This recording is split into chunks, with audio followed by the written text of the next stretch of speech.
pengalaman saya waktu itu karena sibuk berorganisasi, kuliahnya jarang, buat tugasnya jarang, akhirnya dengan susah payah pada tahun ke-6 saya bisa lulus kuliah. IP-nya minimal banget 2,3. Sampai orang meninggal pun kita gratiskan. Kan kasihan ya, orang sudah waktunya meninggal tapi harus mikir biaya nggak jadi meninggal.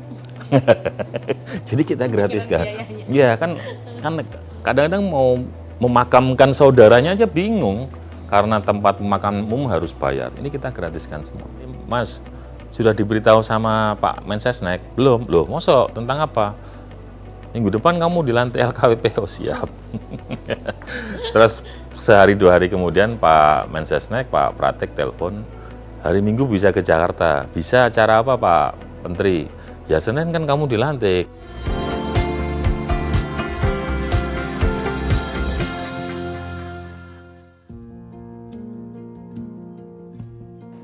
Masyarakat Jawa Tengah, khususnya warga Semarang, pastinya udah nggak asing ya sama sosok yang satu ini. Beliau yang akan jadi narasumber kita di Bincang Liputan 6 kali ini bersama aku, Sheila Oktarina. Gimana enggak, banjir yang dulunya ada di Kota Lama Semarang udah disulap loh ya, menjadi salah satu destinasi wisata. Udah nggak ada lagi tuh ya yang namanya tempat kumuh ataupun banjir atau rob yang ada di sana. Sekarang beliau menjabat sebagai Kepala Lembaga Kebijakan Pengadaan Barang atau Jasa Pemerintah yang ditunjuk langsung sama Pak Jokowi. Nah, langsung aja ya, daripada penasaran, di Bincang Liputan 6 kali ini kita bakal ngobrol bersama dengan Bapak Hendrar Prihadi. Bapak Hendrar Prihadi, apa kabar Pak? Kabar baik Mbak Sheila, kabar baik semuanya ya. Luar biasa. Ini biar lebih dekat kita panggilnya Pak siapa nih enaknya? Kalau saya panggilannya Hendi. Pak Hendi. Ya, karena 10 bersaudara itu nama keluarga itu Hendrar semua. Oh, jadi sama bapak ibu dikasih nama-nama panggilan dari mulai nomor 1 Lili, Kecuk, Popi, Nami sampai yang terakhir saya ini Hendi. Bapak anak bungsu ya? Iya. Wow, Pak ini kita kan mau lebih kenal nih sama Bapak. Ya. Bapak sebagai anak bungsu 10 bersaudara tadi yang udah Bapak ceritain ya. Ini kan orang tua dari perwira TNI ya? Oh iya, bapak saya Purnawirawan TNI. Pengalaman masa kecil yang Bapak inget sampai sekarang Tentang pendidikan. orang tua saya? Iya, seperti apa Pak? Ya, bapak dan ibu ini ya pasti kalau semua anak selalu membanggakan orang tuanya, itu wajib dan rata-rata begitu. Yang saya ingat dari sekian puluh tahun saya dibesarkan mereka adalah 2 hal ya. Yang pertama, saya pernah dimarahin bapak saya, pernah dipukul, dihajar. Gara-garanya saya berantem sama kakak saya perempuan. Terus bapak saya ngomong, jangan pernah sekali-kali kamu pukul perempuan, apalagi itu kakakmu. Wah, itu sangat membekas. Yang kedua, ya karena 10 bersaudara kan mesti lucu ya, maksudnya satu dengan yang lain ini jaraknya rata-rata 2 tahun, tapi pada kakak pertama dan saya ini jaraknya udah 22 tahun. Nah, bapak dan ibu selalu mengatakan begini, kamu yang muda itu harus menghormati orang yang lebih tua, termasuk kakak-kakakmu. Jadi kalau saya diperintah kakak saya nggak berangkat, bapak ibu marah ke saya. Tapi sebaliknya, bapak ibu saya itu selalu menyampaikan ke kakak saya bahwa orang yang lebih tua harus bisa mengayomi, harus bisa menjaga adiknya. Jadi kalau pas saya digodain gitu sama kakak saya tinggal ngomong bapak ibu, wah, bapak ibu marahin kakak saya itu. Jadi itu yang membekas ke saya sampai hari ini. Dengan siapapun itu yang lebih tua dengan saya mencoba menghormati. Saya selalu menghormati. Oke, terus kalau untuk didikan soal kedisiplinan Pak, seperti apa? Ya kalau itu pasti, mulai dari hal kecil, mandi, ya namanya dulu PA, Purnawirawan TNI, itu mesti air harus hemat. Kalau habis mandi disuruh matiin keran, handuk harus rapi gitu kan. Ya, pokoknya Bapak sangat disiplin ya terkait dengan kehidupan kita sehari-hari yang menurut saya ini sangat membantu pada saat saya dewasa ini. Oke, nah tadi kan Bapak sempat cerita ya kalau misalnya dulu dikerjain nih sama kakak-kakaknya, ngaduk nih ke orang tua. Tapi kedekatan Bapak sendiri sama kakak-kakaknya itu seperti apa sih kedekatannya? Sedekat apa? Kalau secara umum sangat dekat, secara umum. Tapi karena kakak saya yang nomor 1, 2, 3 itu rata-rata jaraknya 20 tahun dengan saya, itu saya justru sangat dekat sekali dengan anak-anak mereka. Jadi keponakan saya. Saya dan keponakan itu usianya mungkin bedanya hanya 4-5 tahun. Jadi kita waktu masih remaja kita dolan bareng, nonton bareng, ya pasti beda dibandingkan dengan kakak kandung saya. Kalau dengan kakak kandung saya lebih banyak diberi masukan, diberi motivasi bagaimana konsep berteman, bagaimana berorganisasi. Ya, salah satu mentor saya dalam berorganisasi ya kakak saya nomor 2 dan nomor 1. Oke. Tapi tadi unik loh, Bapak kan bilang kalau 10 bersaudara ini namanya sama semua yang Ya, di depan ya, gitu ya. ya. Itu Bapak pernah nanya nggak sih Pak, itu artinya apa? Pernah, dan kenapa, pernah. Gitu? Ya, ini juga saya mau cerita sebenarnya. Jadi saya suatu ketika saya tanya tuh sama Bapak Ibu, Pak Bu, Hendrar itu artinya apa? Ternyata penjelasan Ibu begini, pada saat hamil anak pertama, Ibu itu bermimpi didatengin orang sepuh gitu ya. Ya, pokoknya di dalam mimpi Ibu, kata Ibu ya, anakmu akan jadi kalau dikasih nama huruf apa dan huruf apa yang kemudian Ibu menafsirkan bahwa oh kalau gitu Hendrar aja. Saya lupa Ibu pernah bicara ho apa po itu di dalam bahasa Honocoroko itu. Ya, kemudian diterjemahkan Bapak Ibu saya dengan nama oh kalau gitu Hendrar. Oke, Ya. akhirnya semua 10 anaknya namanya Hendrar semua ya. Yang lucu kalau pas saya kecil gitu, Pak mau cari Hendrar gitu kan, wah semuanya keluar. Yang mana nih? Iya. Waduh, seru ya. Nah sekarang kalau soal pendidikan Bapak nih, dari awal emang Bapak tuh udah pengen terjun ke dunia politik atau Enggak. sebaliknya Pak? Enggak, pasti enggak. Basic saya adalah orang yang senang punya teman. Jadi saya senang main gitu. Konon katanya karena bintang saya Aries. Oke. Jadi senang main, senang cari senang punya teman gitu. Nah, dari hobi saya itu kemudian diarahkan oleh kakak saya. Tepatnya mulai tahun 90-an lah, pada saat saya mulai lulus SMA. Ya kata kakak saya, kamu udah mulai harus fokus. Ya, jangan umbiang-umbiung aja, kamu masuk organisasi, masuk. Kemudian saya masuk pertama FKPPI karena bapak tentara, anak tentara. Ternyata menarik ya, muter-muter seluruh Jawa Tengah, ketemu teman. Nah, karena mulai seneng, saya masuk ke KNPI. Ya. Kemudian ada Kadin, ada HIPMI, ada IMI, ya macam-macam. Dan teman saya jadi tambah banyak, pasti itu. Dari awalnya suka bersosialisasi begitu ya, jadi masuk Ya, organisasi seperti berteman. itu. Berteman, oke. Terus kalau misalnya ceritanya Bapak dulu pernah jadi pemasaran kacamata, itu benar nggak sih Pak? Itu gimana ceritanya? Oh iya. Ya makanya saya selalu sampaikan pada anak-anak saya dan beberapa anak muda yang memang pengen maju pernah tanya ke saya bahwa semua yang besar itu rata-rata dari kecil. Ya. Nah, pengalaman saya waktu itu karena sibuk berorganisasi, kuliahnya jarang, buat tugasnya jarang, akhirnya dengan susah payah pada tahun ke-6 saya bisa lulus kuliah.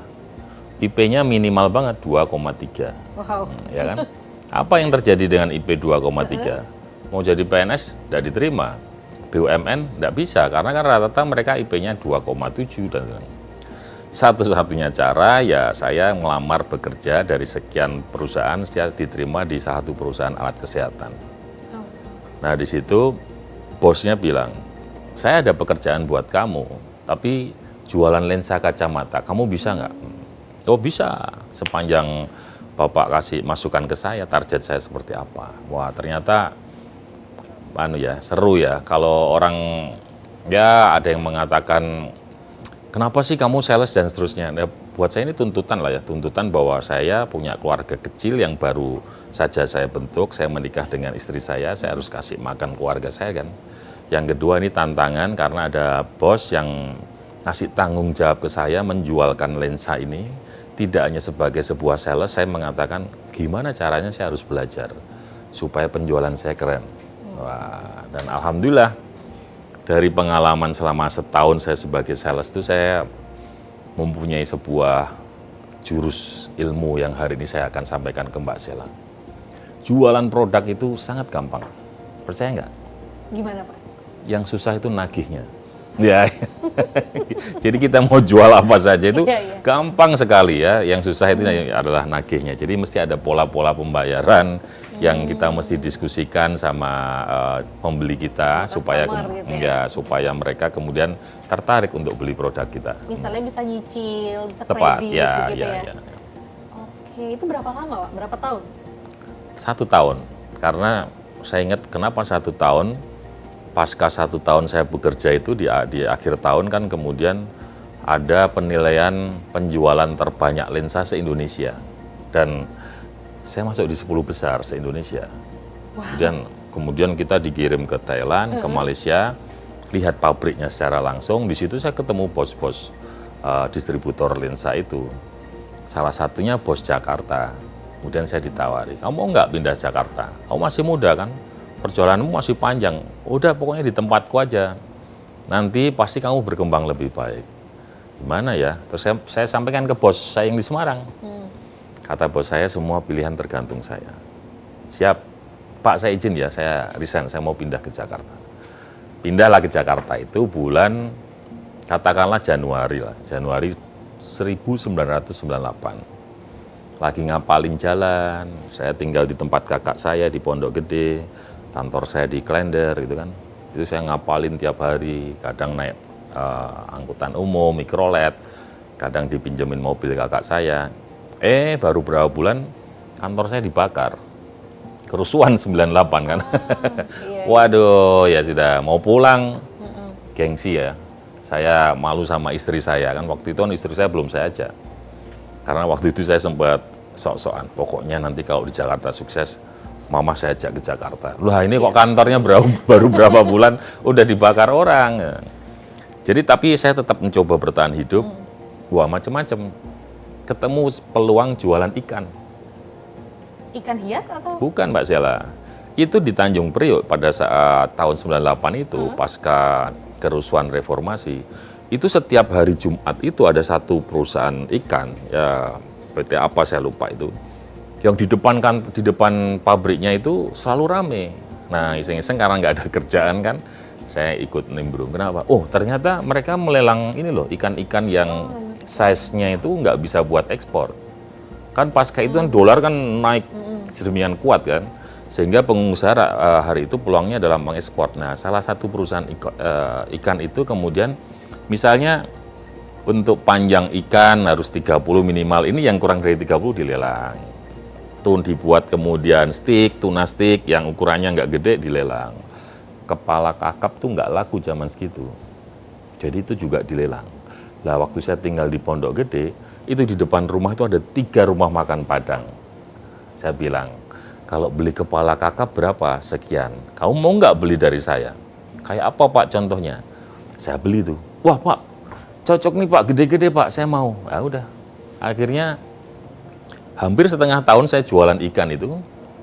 Saya ambil motor saya yang di Semarang, saya kasih box di belakang, sampai kemudian saya bisa beli freezer, saya taruh di Cinere, di Kalibata, di beberapa tempat, sampai kemudian saya ditanya sama istri saya, kapan aku dibawa ke Jakarta? Ntar dulu. Enggak Pak, Papa mesti ambil keputusan. Aku dibawa ke Jakarta, Papa pulang Semarang. Wah, udah itu sebuah keputusan yang harus kita lakukan kan. Akhirnya apa yang sudah saya rintis ini, saya kemudian sampaikan ke teman saya kemudian menggantikan peran itu. Saya pulang ke Semarang. Akhirnya memilih pulang, Mas. Pulang, karena saya selalu kangen sama istri saya. Wah. Kirain langsung diboyong ke Jakarta.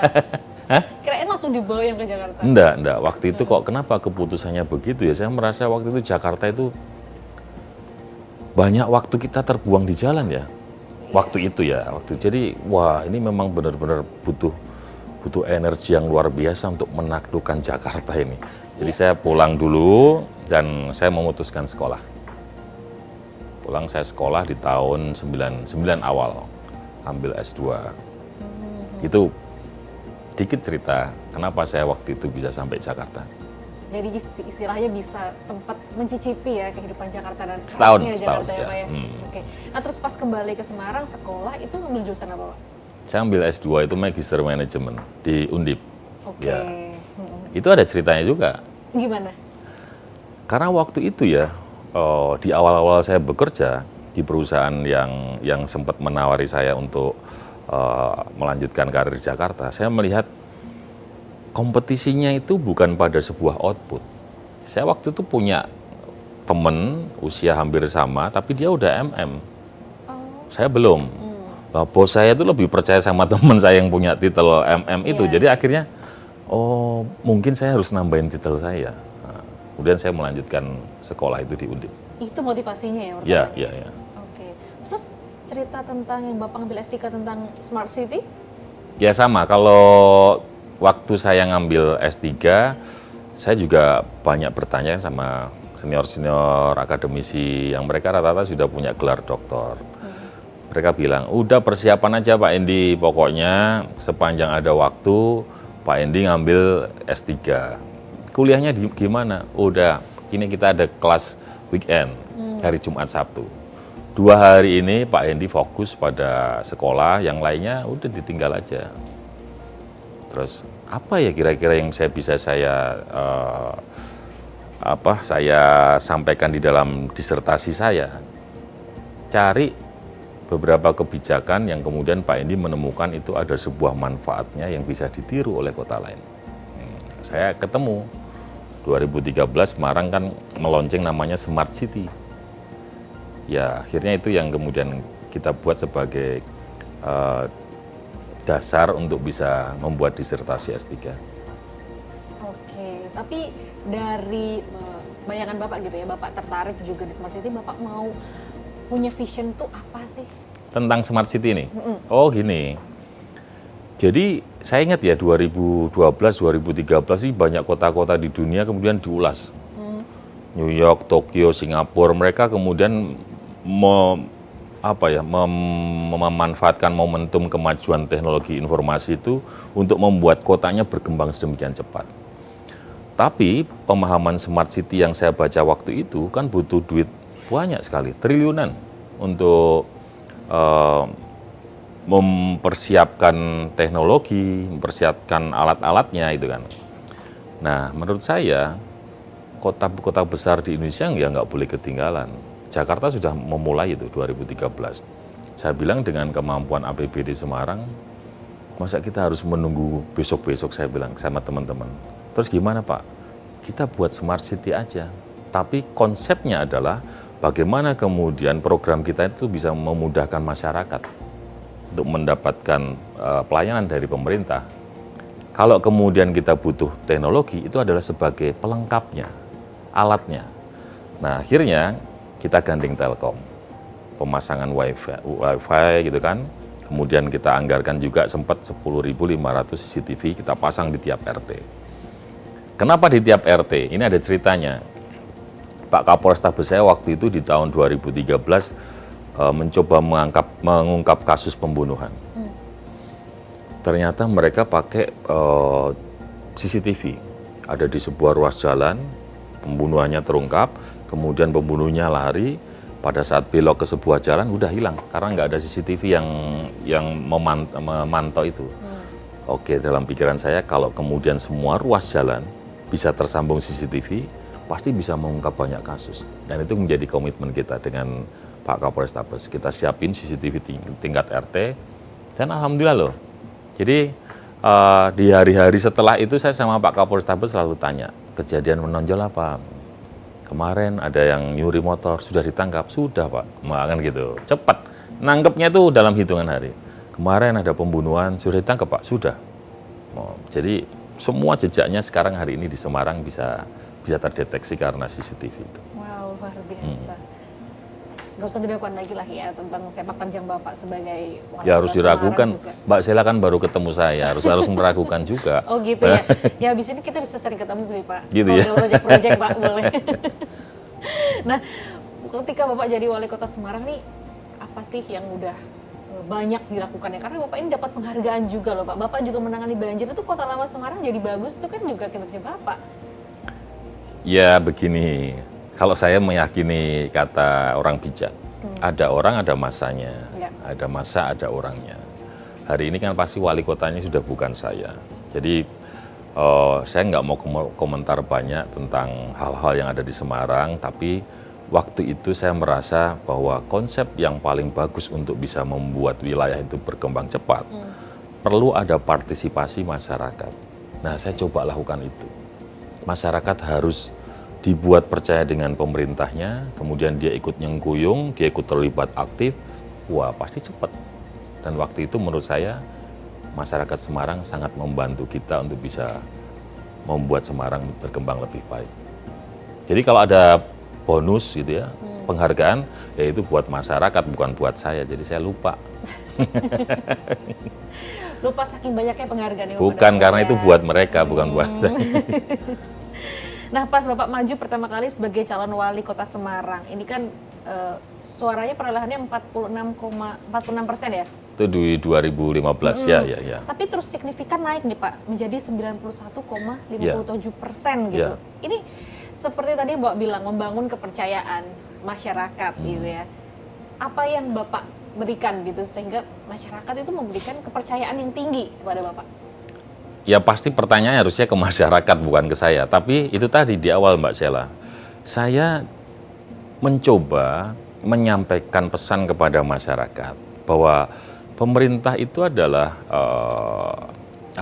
pemerintah itu adalah bagian daripada mereka yang nggak eksklusif.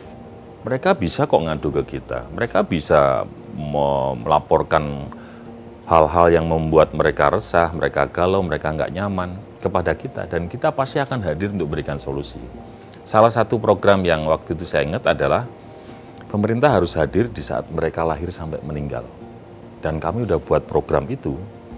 Mereka lahir gratis, mereka sekolah gratis, mereka bekerja kita kasih kredit wibawa. Waktu itu wirausaha bangkit jadi juara, bunganya 3% per tahun. Waktu itu tuh paling murah. Di saat bunga kredit masih belasan, kita udah luncurkan 3%. Sampai orang meninggal pun kita gratiskan. Kan kasihan ya, orang sudah waktunya meninggal tapi harus mikir biaya, nggak jadi meninggal. Jadi kita gratiskan. Ya kan kadang-kadang mau memakamkan saudaranya aja bingung, karena tempat pemakaman umum harus bayar. Ini kita gratiskan semua. Wow, keren. Nah itu kemudian akhirnya mereka, menurut saya, mereka kemudian percaya pada kita. Dan pada saat Pilwakot yang kedua di tahun 2020 saat COVID tuh, ya alhamdulillah kita bisa mendapat dukungan yang menurut saya sangat spektakuler. Nah pas zaman COVID itu, semua kan pasti lockdown juga ya Pak ya di Semarang itu hal terberat waktu Bapak memimpin Semarang apa Pak di sana? Sangat berat, terutama berhadapan dengan kelompok yang membutuhkan bekerja supaya mereka bisa makan sehari-hari. Ya. Jadi COVID ini kan penyakit yang pandemi yang baru pertama kali ya buat kita ya. Kemudian kita belajar, katanya nggak boleh ketemu, katanya nggak boleh bersentuhan, katanya nggak boleh deket-deket supaya mereka bisa memutus mata rantai virus tersebut. Nah problem utamanya ternyata banyak masyarakat Semarang itu yang nggak punya tabungan, yang mereka harus bekerja dulu sehari-hari supaya mereka bisa kasih makan. Ya. Pada saat saya bilang kepada mereka, jangan jualan dulu ya. Kenapa Pak? Lagi musim COVID, nanti kamu kena COVID, bisa meninggal loh, belum ada obatnya. Bapak lebih kasihan anak-anak saya supaya nggak terkena COVID, atau kalau anak-anak saya nggak bisa makan kemudian juga mati. Bapak kasihan mana? Loh kalau bisa dua-duanya jangan. Kalau begitu Pak, Bapak harus mengizinkan kita bekerja. Kalau kita nggak bekerja, kita nggak bisa makan Pak. Anak-anak saya nanti juga mati juga. Nah itulah yang kemudian kita menemukan sebuah rumusan di bulan April ya, saya ingat itu ya. April atau Mei, kayaknya April. Di bulan April 2020 yang namanya PKM. Pembatasan kegiatan masyarakat. Jadi sebelum pemerintah pusat keluarkan PPKM, kita di tahun 2020 udah keluarkan itu. Oke, kamu boleh bekerja, tapi siang hari ya. Itu juga tempat duduknya tolong dong, yang tadinya kapasitas 10 jadi 5, 20 jadi 10. Mereka tanya, memang kalau malam enggak ada virus COVID Pak? Mohon maaf, kalau malam, mereka tanya gitu, memang kalau malam enggak ada virus COVID, kenapa? Kok Bapak melarang kita malam sih? Oh, jadi gimana? Ya jangan siang aja Pak, malam juga boleh. Diskusi nih Mbak Sela. Dari mulai mereka minta tutup jam 12, jam 11, jam 10, oke. Kita sepakati dulu jam 9. Waduh jangan Pak, udah. Aku udah kasih toleransi kamu loh akhirnya jam 9. Di perjalanan, wah ya masih berantem juga. Sampai mungkin ya, kalau Mbak Sela ingat bisa di browsing pernah viral itu.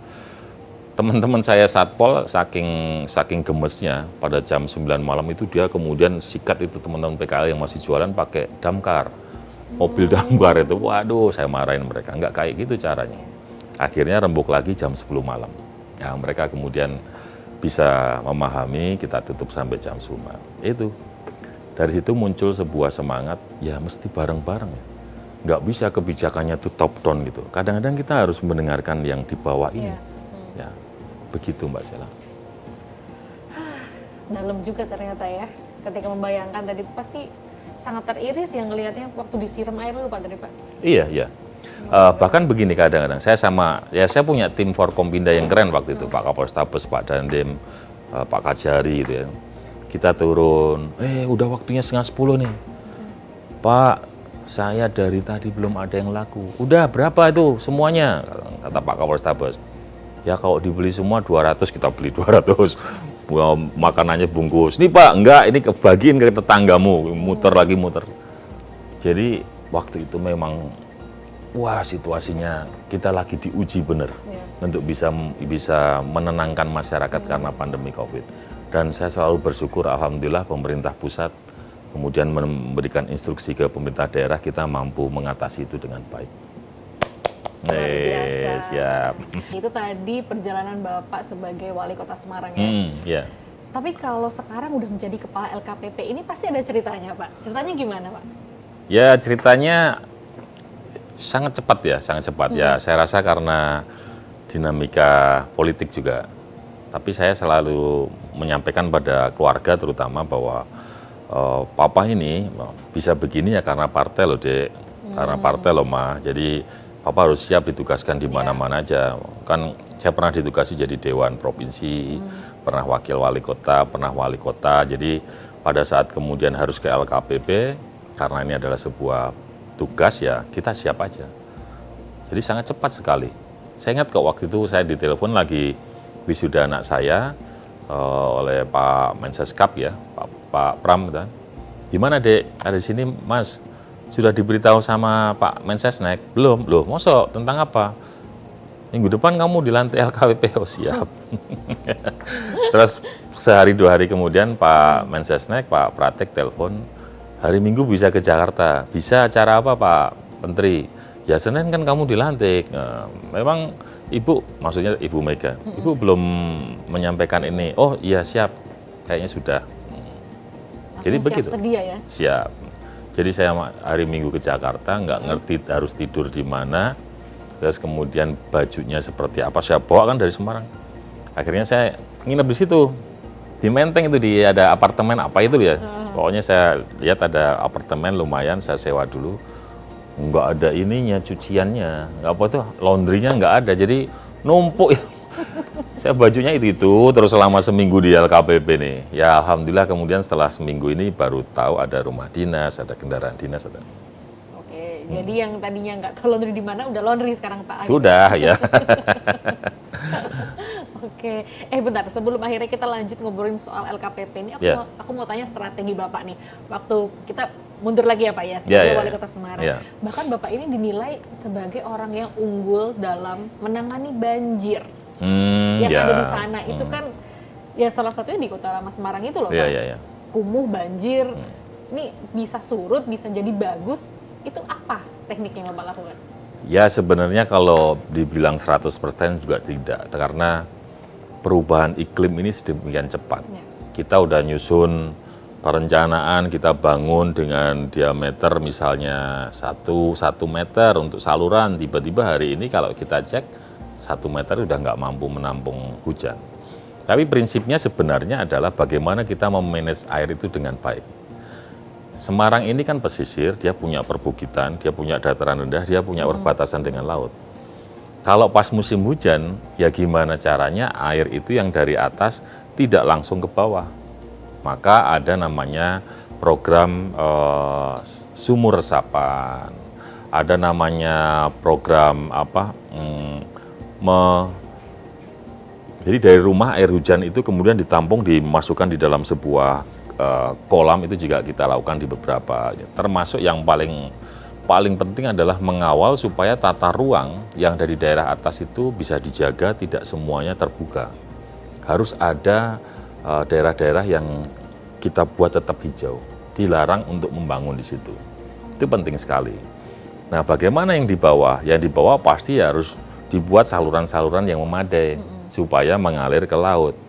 Problemnya adalah karena langsung berbatasan dengan laut, kalau rob, air lautnya naik. Nah, itu harus dibendung supaya air laut itu tidak masuk ke daerah bawahnya kota atas. Maka ketemulah waktu itu saya memulai di Kalibanger.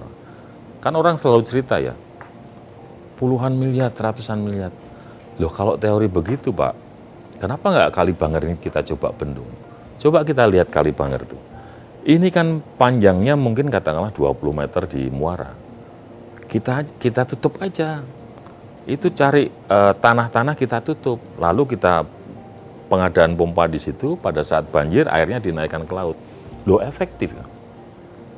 Ternyata efektif. Kemudian kita bisa daerah di sepanjang Kalibanger yang biasanya banjir, kalau rob kering.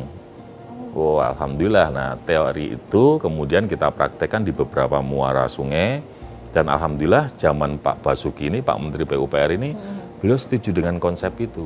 Jadi mulai dibangun kolam retensi di daerah atas, dibangun tanggul di daerah Semarang Utara, dibangun lagi di daerah Banjir Kanal Timur. Ya, menurut saya sudah sangat berbeda. Tapi toh kalau kemarin kemudian saya dengar Semarang ada banjir besar, ya karena debit air hujannya sudah sangat berbeda. Jadi makin banyak sudah debitnya sudah semakin berbeda. Maka mesti dilakukan upaya-upaya optimalisasi supaya air itu bisa tetap dikelola, di-manage dengan baik. Saya tuh waktu itu pernah mau pulang ke Pati lewat depan Nisula. Ya. Pasti suka banjir ya Pak Irwan? Ya. Itu memang daerah pesisir ya, daerah utara ya. Tapi waktu itu memang kita sebenarnya sudah kelola dengan baik. Di situ ada namanya apa sih daerah situ ya? Aku kok lupa ya Mbak. Kita dapat bukan. Maksudnya ada program dari Kementerian Pusat itu ada pemasangan 5 pompa besar di situ. Saya lupa. Nanti kalau boleh saya buka catatan, saya beritahu ya. Boleh. Ada 5 pompa yang kemudian sangat membantu di wilayah itu. Saya tidak tahu kenapa tiba-tiba hari ini masih ada banjir di situ. Mungkin kemampuan pompanya sudah tidak maksimal lagi. Ya. Mungkin saja. Oke, sekarang kita balik lagi ke LKPP Pak ya. Ya. Lembaga Kebijakan Pengadaan Barang dan Jasa Pemerintah. Ya. Yang Bapak jabat sekarang itu Bapak dilantik berarti baru ya? Saya dilantik 10 Oktober 2022. 2022. Ya. Ini 2022. Berarti ya 1,5 tahun ini. 1,5 tahun ya. Selama menjabat Pak, apa yang menjadi korelasinya yang Bapak rasakan dari mulai dulu profesi yang pernah Bapak lakukan sebagai pemasaran atau sales, wali kota, sampai sekarang kepala LKPP? Ya, kalau saya sangat sepakat dengan yang disampaikan Pak Presiden ya, Pak Jokowi ya, bahwa urusan pengadaan ini sangat menentukan maju mundurnya sebuah negara, termasuk Indonesia. Beliau mengatakan, coba dihitung ada belanja berapa di seluruh kementerian lembaga pemerintah daerah. Setelah kita punya data, dihitung rata-rata 5 tahun terakhir ini selalu di atas 1.000 triliun.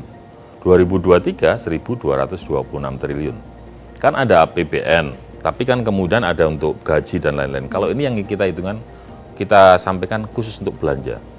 Nah, menurut BPS, setiap 400 triliun yang dipakai untuk beli produk dalam negeri, itu bisa melibatkan 2 juta tenaga kerja.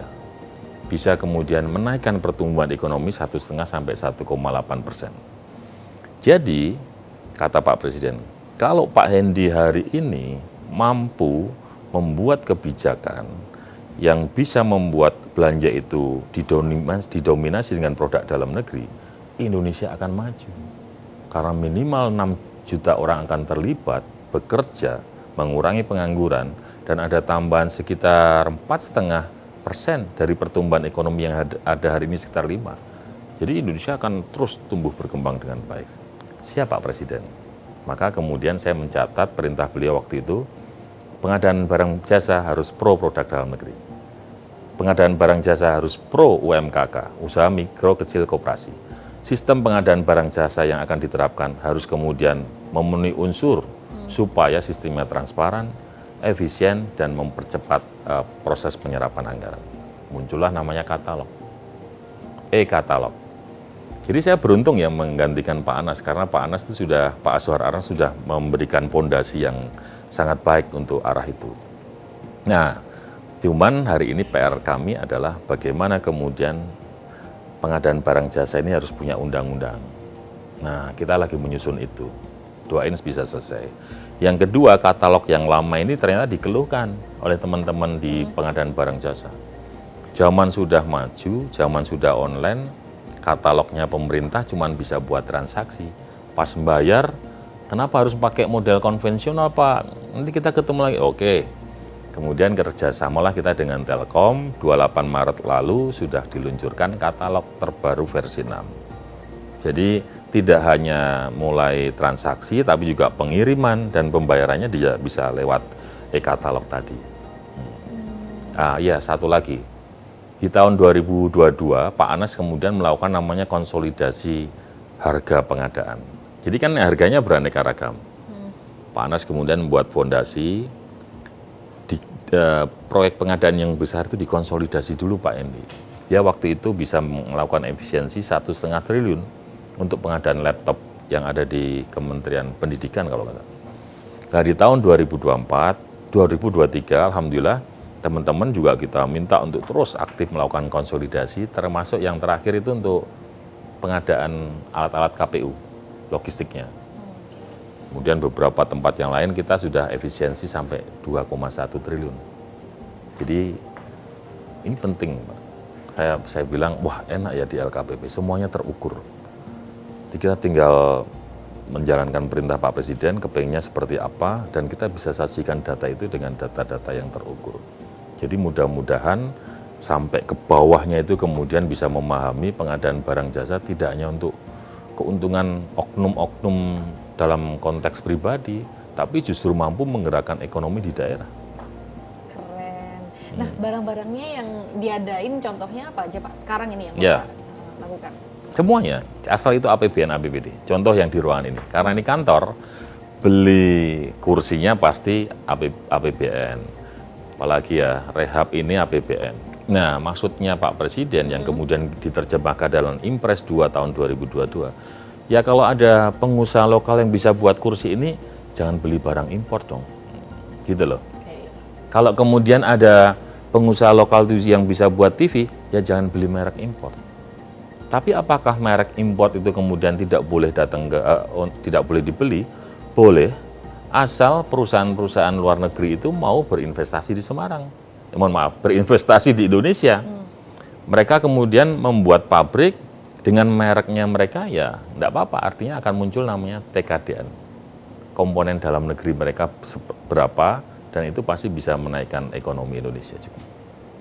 Jadi benar-benar dilihat ya, yang mana buatan dalam negeri ya, khususnya prioritas. Ya, prioritas itu. Juga mendukung tadi UMKK. Usaha mikro kecil koperasi, ya. Dan itu sudah dilakukan? Sudah. Selama 1,5 tahun ini Pak? Sudah, kita turun terus ke bawah, kita sosialisasi.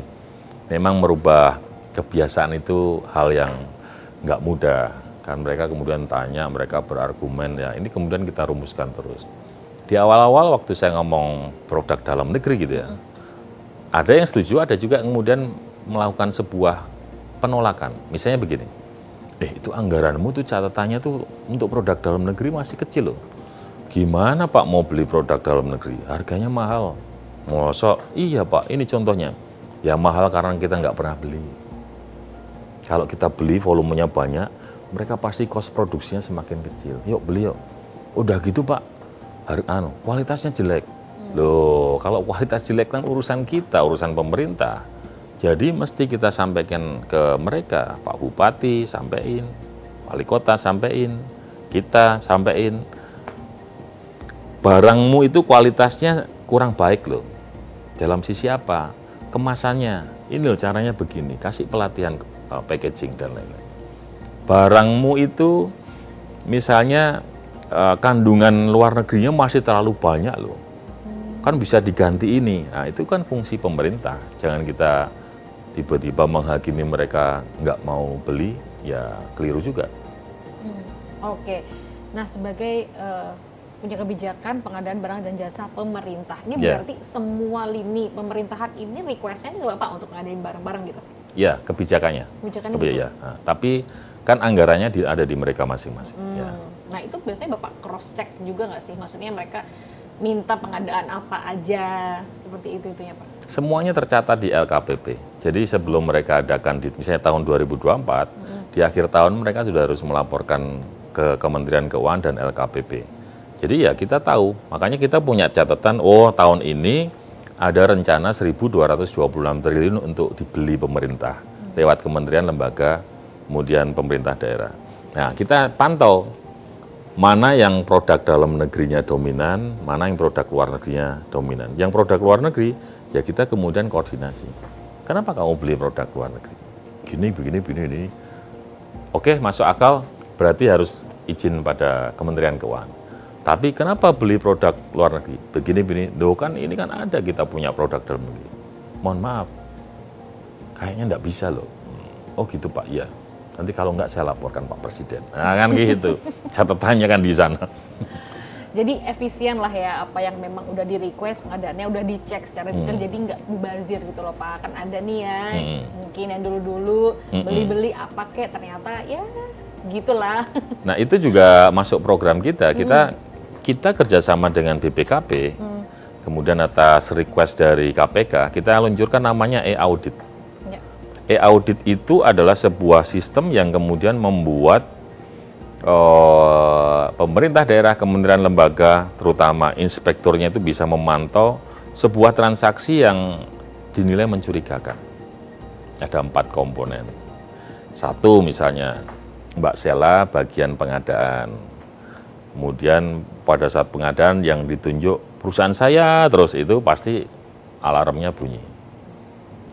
Kemudian misalnya Mbak Sela bagian pengadaan, ada yang salah satu perusahaan harganya jauh lebih tinggi tapi dijadiin pemenang, itu bunyi.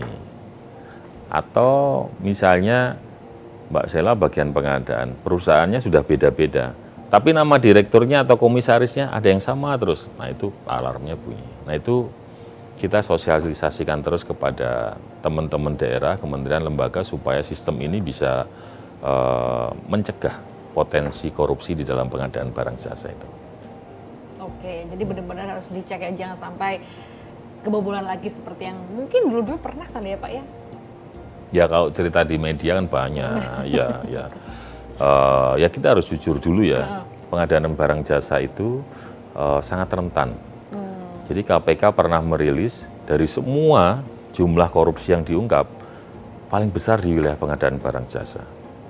Nah itu makanya menjadi fokus Pak Presiden supaya kami di LKPP itu bisa membuat sistem yang meminimalkan atau mencegah potensi korupsi yang ada. Terjadinya hal-hal seperti itu ya, oke. Nah, ini ada kabar juga sejumlah lembaga dan organisasi kabarnya mengajukan Bapak nih buat maju di Pilkada. Pilkada mana? Jawa Tengah? Oh, Gimana tanggapannya Pak? saya kok belum pernah dengar ya. Jadi enggak usah ditanggapi ya. Oh, nggak usah ditanggapi ya? Karena enggak pernah dengar Nggak saya. pernah dengar? Oh. Waduh, ini jangan-jangan kejutan lagi nih. Yang lain aja Mbak, yang LKPP. Oh, Ya, gitu. ya, Jadi ya. ini masih secret? Memang bukan wilayah saya untuk menanggapi itu. Ya. Sebagai kepala LKPP, dulunya sales lens Iya. kacamata. Ya pernah. Terus habis itu wali kota Semarang. Dewan dulu. Dewan Ya. dulu, terus wali kota. Ini yang sama menurut Bapak dari pekerjaan dan atau jabatan yang Bapak emban itu apa Pak? Satu kata ya, komunikasi. Ya. Komunikasi. Ya, Iya sama. Sales mesti berbaik-baik sama calon pembeli. Jualan. tuh Jualan ya. kan, supaya mereka mau beli. Dewan mesti berkomunikasi dengan masyarakat, mendengarkan aspirasi supaya bisa memperjuangkan aspirasi mereka. Jadi wali kota juga begitu, mesti berbaik-baik berkomunikasi dengan warga, supaya ngerti pembangunan yang diinginkan masyarakat seperti apa. Jangan sampai butuhnya banjir, dibangunnya hal lain gitu. Butuhnya sekolah, dibangunnya perkantoran kan yang kita itu kan selalu berdiskusi dengan resources yang terbatas, anggaran yang nggak maksimal. Nah, jadi mesti ada skala prioritas. Nah, sekarang di LKPP juga gitu. Dulu saya menemukan LKPP ini, mohon maaf barangkali saya salah ya, itu lembaga yang sangat eksklusif. Ketemu pengusaha nggak boleh, ketemu ini dilarang. Saya bilang, kalau kamu nggak bisa membuka diri, mana tahu kita kesulitan dari teman-teman yang memakai kebijakan kita. Jadi pengusaha ini kan pada saat transaksi kan menggunakan kebijakan dari LKPP. Masuk kita nggak mau temuin mereka. Yang penting jangan memakai kepentingan pribadi kita pada saat menemuin mereka. Jadi akhirnya sekarang kita sangat terbuka. Ketemu pengusaha, oh Pak ternyata begini Pak, di daerah itu Pak, kita mau pakai sistem ini begini begitu ya, kita panggil teman-teman daerah. Kenapa nggak pakai e-katalog begini begitu? Ayo pakai aja. Jadi akhirnya disosialisasikan juga pakai e-katalog itu gitu ya? Iya. Kan nggak hanya sekedar sebuah keputusan, kemudian mereka bisa menjalankan dengan baik. Mereka kan perlu Edukasi. diedukasi. Itu namanya poinnya adalah komunikasi, ya kan? Kirain dulu kuliahnya jurusan komunikasi, Pak. Enggak. Manajemen justru. Saya lulus kuliah di ekonomi, kemudian lanjut di magister manajemen, tapi kemudian jadi kontraktor. Mbak nyambung ya. Jadi pemborong bangunan fisik. Dengar ceritanya loh aku. Nah, iya. Setelah saya sekolah tadi, setelah saya pengalaman di Jakarta jadi sales, kemudian di Jakarta dan sekolah, saya memutuskan berwira swasta. Nah, ternyata dari beberapa pengadaan yang saya geluti yang kemudian jadi lebih baik dan sukses, ya kontraktor itu. Pemborong. Buat jalan, buat gedung. Padahal nggak ada basic tekniknya loh. Tapi waktu itu saya hafal loh. Untuk volume 1 kubik campuran 135 berapa rupiah itu apa. Jadi kalau mau nawar pagunya sekian, volumenya sekian, mungkin angkanya sekian. Wah masih masuk, ambil aja. Jadi bisnis ya Pak ya? Bisnis, ya. Oke. Komunikasi landasannya. Komunikasi. Ya, supaya dapat sepenting itu ya? Iya, supaya dapat kerjaan kita mesti komunikasi. Masa kita diem di kantor terus orang Pak kerjain ini nggak mungkin. Ya. Bapak ini selama ini masih sering bolak-balik ke Semarang nggak sih? Iya, karena rumah saya di Semarang. Jadi keluarga masih stay di Semarang? Atau Ya, udah dibawa ke sini? kebetulan anak saya yang nomor 3 ini kuliah di Depok. Jadi yang anak paling terakhir di Depok, di Jakarta, kemudian nyonya ya wirawiri, tergantung acara. Kalau saya setiap hari kerja pasti di Jakarta. Oke, tapi juga seminggu sekali nggak pulang Semarang? Seminggu sekali. Oke, melihat kota Semarang ya, memang rumahnya di sana. Ya. Semarang, Jawa Tengah khususnya. Apa sih yang harus diperbaiki di Jawa Tengah, Pak? Menurut Bapak? Apa ya? Pasti yang namanya pemimpin itu mencoba melakukan yang terbaik. Termasuk pemimpin-pemimpin di Jawa Tengah, saya yakin mereka juga sudah melakukan upaya yang terbaik untuk memajukan wilayahnya. Tapi yang paling penting sebenarnya harus sadari adalah bagaimana kemudian kita bisa berkomunikasi dan melihat dinamika yang berkembang hari ini. Kalau dinamikanya hari ini percepatannya harus memakai digitalisasi, ya itu mesti harus diterapin. Kalau kemudian masyarakatnya belum siap dengan itu, ya jangan dipaksain. Saya rasa yang paling penting bagaimana nanti pemimpin itu bisa mendengarkan aspirasi masyarakat, ditambah dengan dinamika yang ada supaya antara ide, gagasan, dan kebutuhan serta kemampuan masyarakat itu bisa jadi sebuah program yang langsung kenceng larinya. Misalnya Mbak Sela punya ide yang besar gagasannya, kemudian misalnya jadi kepala daerah ya, kemudian dari ide yang besar itu kemampuan di APBD-nya ada, kemampuan PNS-nya ada, tapi masyarakat belum memerlukan, itu pasti nggak jalan. Terus gimana caranya itu bisa dijalankan? Ya diedukasi dulu masyarakatnya. Aku mau punya kayak gini loh, tapi kamu mesti begini. Oke, siapa? Baru luncurkan. Komunikasi. Komunikasi. Jembatan Iya, semuanya iya. adalah komunikasi. Nah, di sela-sela kesibukan Bapak sekarang ya Pak ya, sebagai Kepala LKPP, ini masih sempat nggak sih Pak kumpul-kumpul keluarga, Ya, harus dong, menjalankan harus, hobi masih sempat? harus masih. Cuman ya mereka mesti menyesuaikan. Kalau waktu saya jadi wali kota, praktis memang saya egois. Anak-anak dan istri harus menyesuaikan waktu kosong saya. Jadi nggak bisa ngomong setiap weekend kita ketemu, nggak bisa. Kadang-kadang kalau kosongnya hari Senin, Selasa ya saya pakai semaksimal mungkin quality time gitu ya, ketemu mereka. Karena kalau kepala daerah tuh saya yakin semua sama, justru di weekend tuh acaranya banyak banget. Iya, menghadiri apa? Pagi acara sampai apa. malam itu. Tapi kalau di LKPP ya alhamdulillah lah, saya masih bisa ngomong ke anak-anak saya, nanti Sabtu kita makan bareng ya. Atau Minggu siang kita makan bareng, masih bisa.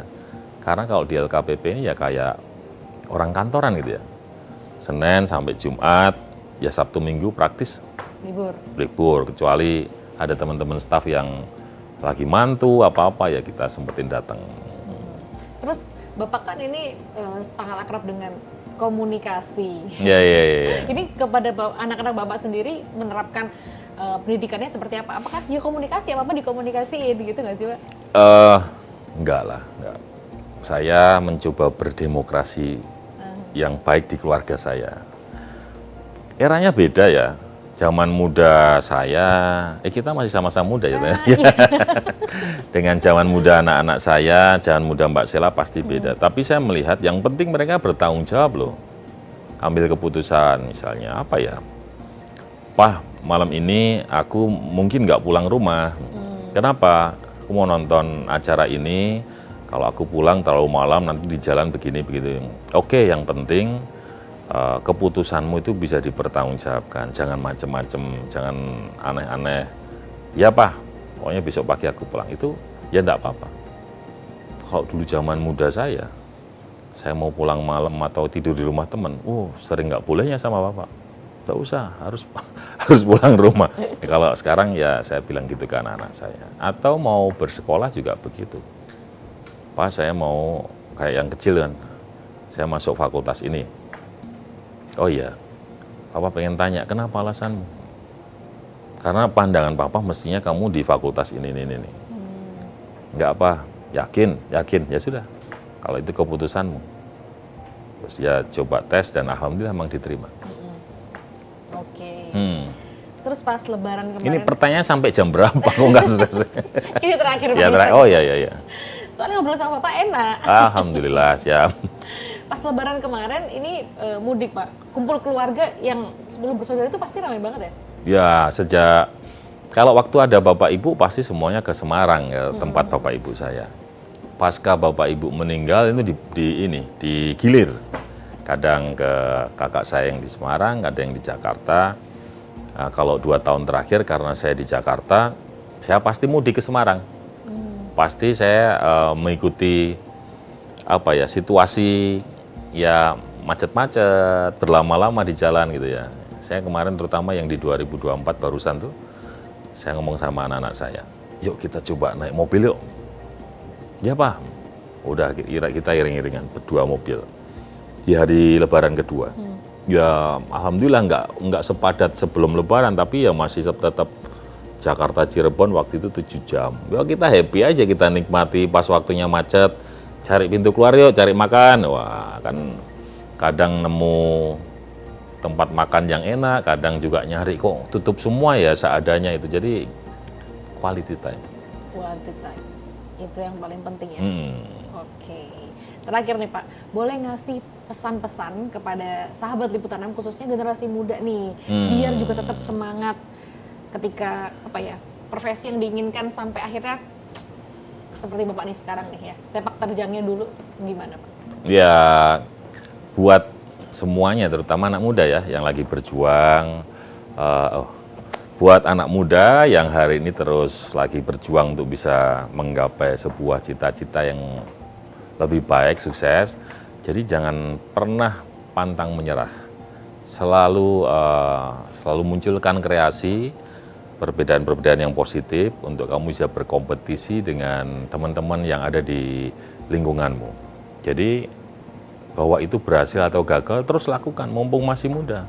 Karena kalau muda, gagal, ada kesempatan untuk bisa menjadi sukses. Tapi jangan sampai kemudian gagalnya pada saat tua ya. Jadi mesti berjuang terus, jangan pernah menyerah di saat Anda muda untuk sukses di kemudian hari. Oke. Oke, siap. Ini juga termasuk untuk saya ya, masih muda harus selalu sukses, semangat ya, pantang menyerah pokoknya. Pak. Iya, gitu pokoknya ya, Pak dia. ya? Oke. Pak Hendy, terima kasih banyak ngobrol-ngobrolnya hari Sama-sama, ini. Mbak Sheila. Biasa banyak insight yang kita dapat ya, sahabat Liputan 6 tentunya. Dan ingat komunikasi tadi ya. Iya, ya kata Itu kuncinya. penting banget. Oke. Terus sekali lagi terima kasih Pak. Nanti Mbak ada Sheila, makasih ya. kesempatan lain kita ngobrol lagi. Oke.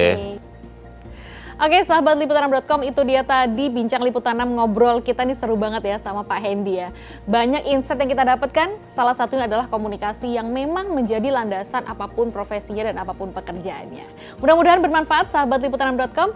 Akhir kata aku Sheila Kutarena pamit mewakili seluruh kerabat kerja yang bertugas dan sampai jumpa di bincang Liputan 6 lainnya. Bye!